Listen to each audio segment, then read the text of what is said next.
Centrifugal compressors and axial compressors are used to increase the pressures of gases in many industrial facilities. The compressor is generally part of a system that delivers compressed gas for a variety of. The proper operation of a compressor system depends on instrumentation and control devices. For example, these devices allow the compressor to be started or stopped. They provide information about the compressor's operating conditions. They maintain the values of process variables, such as the compressor's discharge pressure. They keep the compressor operation stable. They prevent overload of the compressor's driver. And they can shut down the compressor if unsafe conditions occur. Many compressors are started and stopped from a control panel. This control panel also has controls to regulate the speed of the compressor and indicators that provide information about the compressor's operating conditions. This one displays lube oil pressure. The control panel also contains alarms that let personnel know when abnormal and potentially damaging conditions exist. For instance, this alarm is for high gas temperature. Compressor instrumentation and control devices also maintain the gas discharge pressure. For example, this simplified illustration shows an axial compressor with one type of control system that maintains a constant discharge pressure. The main components of this control system are a pressure controller and inlet guide vanes. The arrows indicate the flow path of the gas through the compressor. The pressure controller has a pressure sensor that senses the pressure of the gas in the compressor's discharge.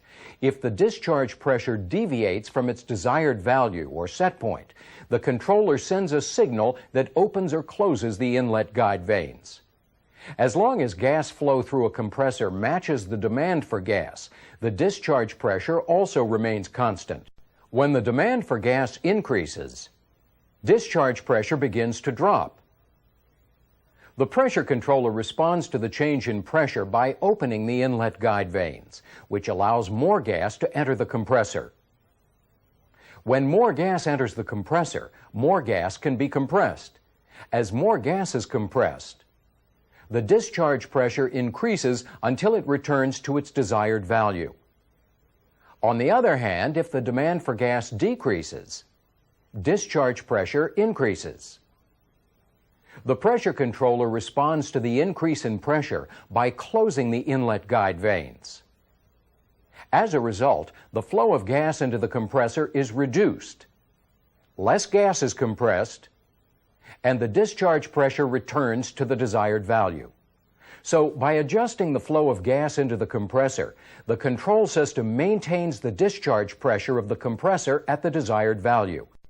For a given discharge pressure, a compressor has a certain minimum flow rate. Below this flow rate, the compressor becomes unstable. A decrease in flow below the minimum flow rate can cause a series of momentary reversals of flow through the compressor. This situation is called surge or surging. The symptoms of surging are unmistakable. Surging results in violent fluctuations in discharge pressure. And when an electric motor is used as a driver, surging can cause extreme variations in motor current. Other symptoms include low system gas flow, excessive vibration, and a muffled banging sound inside the compressor. If surging is not corrected, it can cause serious damage to the compressor. To prevent surging, the flow rate of gas through the compressor must be kept above the minimum stable flow rate, or surge point as it's commonly called. One method that is used to maintain this flow rate when the demand is low is to recirculate a portion of the compressor's discharge back through the compressor. This simplified illustration represents an axial compressor with a common type of surge control system. The control system consists of a flow sensor in the compressor's discharge piping, a flow controller, and a recirculation valve that's located in a section of piping between the suction piping and the discharge piping. When low demand causes the gas flow rate to approach the surge point, the flow sensor sends a signal to the flow controller. The controller then opens the recirculation valve and routes a portion of the discharge gas flow back into the suction piping. When a portion of the discharge gas flow is routed back into the suction piping, the gas flow through the compressor increases and it stays above the surge point. When demand increases, gas flow through the compressor also increases. When the gas flow is high enough to prevent surge, the flow controller closes the recirculation valve. The gas flow from the compressor is then directed only through the discharge pipe. In this topic, we looked at the functions of instrumentation and control devices commonly used with centrifugal and axial compressors. We also saw how surge control can be achieved. Now try some practice questions that relate to this material. The proper operation of a compressor system depends on instrumentation and control devices. For example, these devices allow the compressor to be started or stopped. They provide information about the compressor's operating conditions. They maintain the values of process variables, such as the compressor's discharge pressure. They keep the compressor operation stable. They prevent overload of the compressor's driver. And they can shut down the compressor if unsafe conditions occur. The symptoms of surging are unmistakable. Surging results in violent fluctuations in discharge pressure. And when an electric motor is used as a driver, surging can cause extreme variations in motor current. Other symptoms include low system gas flow, excessive vibration, and a muffled banging sound inside the compressor. If surging is not corrected, it can cause serious damage to the compressor. Most centrifugal and axial compressors operate at very high speeds, usually several thousand revolutions per minute, so they must be started up and operated properly or they can be severely damaged. A compressor startup consists of a series of steps. These include preparing the compressor for startup, warming up the compressor, and starting the gas flow to the compressor. The warm-up is continued as the compressor is brought up to operating speed. In our example, the compressor is used to compress a gas that is supplied from storage tanks. Many compressor startups are performed by more than one operator, so good communications are essential. Before the compressor can be started, operators must verify that the compressor's gas supply is available and that the controls are set in the proper positions. Another important part of preparing a compressor for startup is performing what's called a valve lineup. Performing a valve lineup means making sure that all of the valves associated with the compressor and its auxiliaries are in the proper positions.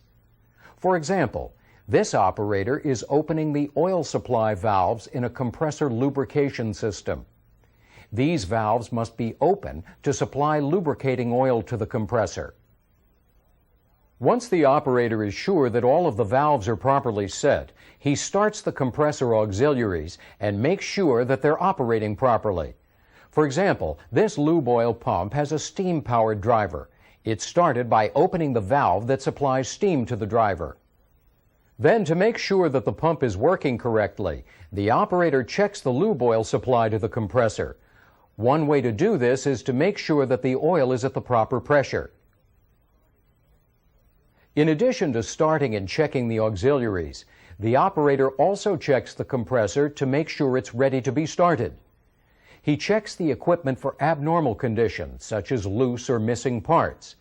This compressor is driven by a steam turbine. The compressor handles a flammable gas, so it must be purged with steam or an inert gas such as nitrogen. The operator does this by opening a manual purge valve. Purging removes air from the compressor and reduces the risk of an explosion or a fire.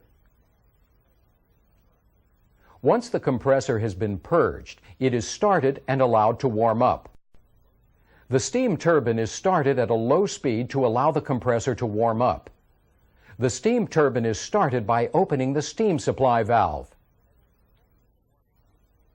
As the compressor is warming up, it's important to make sure that the proper flow of cooling water is maintained to the lube oil cooler. The compressor could be damaged if the lube oil temperature is allowed to get too high. The internal parts of the compressor and its driver must warm up gradually to prevent stress and potential damage.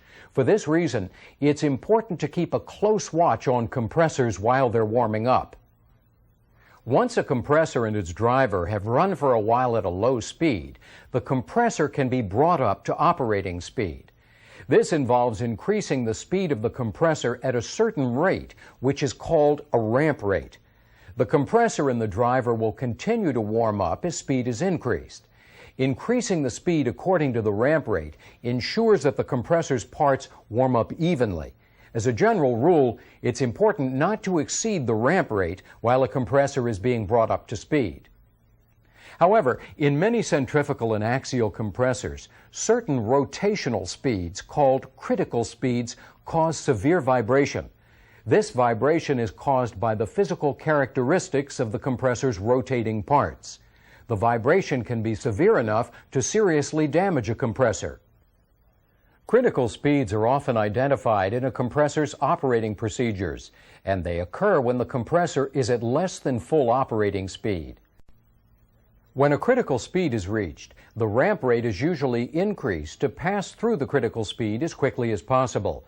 This action limits the time the compressor is operated at the critical speed and helps prevent damage caused by vibration.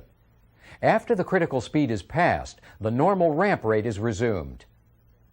Some compressors have computer-based control systems.